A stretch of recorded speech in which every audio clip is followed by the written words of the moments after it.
রকিবুল হোসেন সাহেব কলেজে পড়তেন না, স্কুলে আমি জানি না, আমরাও যেতাম। আমার শ্বশুর কোনো কোনো সময় আসতেন মরনা আব্দুল হক সাহেব, ও গুন্ডার মতো এই দিক থেকে উত্তর ওই দিকে যেত। আলিমুল্লার সঙ্গে কোনোদিন কিছু ছিল না। রকিবুল হোসেন দাবি করবো সব মোর বাচ্চা। আরে জায়েজ না যায় ঢালা হারাম তো মানো, তোমাদের এখানে এসব নাই। 20 বছর থেকে আমরা কিচ্ছুই করতেছি না। যে এনআরসি কংগ্রেসে আমাদের উপরে লাগলি করলো, যে ডিপুটা আমাদের উপরে লাগু করলো, মহন্ত সাহেব 10 বছরে 1 লাখ ডিপুটার লাগাইল, আর গগৈ সাহেব আসে 5 লাখ বানাই দিল। এখন কে বড় দুশ্মন বলেন? গগৈ বড় দুশ্মন না? আর গগৈ ছেলে হলো রকিবুল সাহেব, উনি রাইট হ্যান্ডে থাকতো, লেফট হ্যান্ডে থাকতো হেমন্ত বিশ্ব শর্মা। এই দুইজনে মিলিয়া জানেন আপনারা ডিটেনশন ক্যাম্প বানাইছে। ডিটেনশন ক্যাম্প আনছে গগৈ সাহেব, একদিকে হেমন্ত বিশ্ব শর্মা ওই সময় মিনিস্টার, বড় মিনিস্টার, একদিকে রকিবুল হোসেন সাহেব। এই ডিটেনশন ক্যাম্পের আমি চ্যালেঞ্জ করিয়ে দিচ্ছি, আপনারা ইন্টারনেটে গেলে পাইবেন আজকাল সিগনেচার ডিটেনশন ক্যাম্প বানা।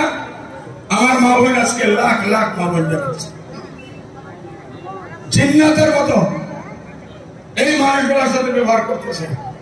এটার উপরে সান রকিবুল হোসেন।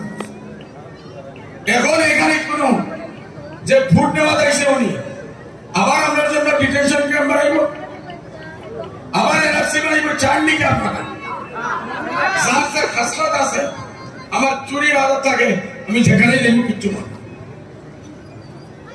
ভাই, আমি আর কিছু বলার সময় নেই। আল্লাহ দে আপনারা অন্য প্রোগ্রাম হুজুর করবেন, আমরা আসবো, ডিটেলসে মাতবো, সতর্ক হয়ে থাকেন যে এই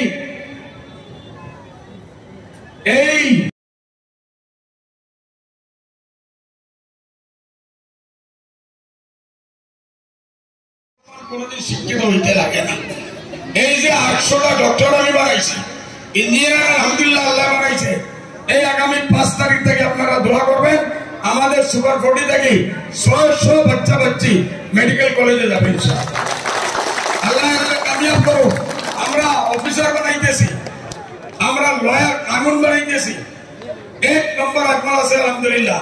এই এডুকেশনের ঝাঁক এটা তারা চায় না, চায় আমাদের মানুষ দেশ থেকে ভিখারি থাকতো, কাঙ্কর থাকতো, এরা সামনে গিয়ে হাত ফেলাইতো, ভিক মানতো।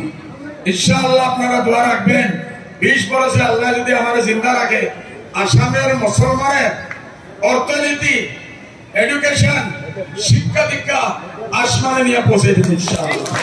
আল্লাহ পৌঁছে বলেন, আল্লাহ পৌঁছাইব ইনশাআল্লাহ। আসসালামু আলাইকুম।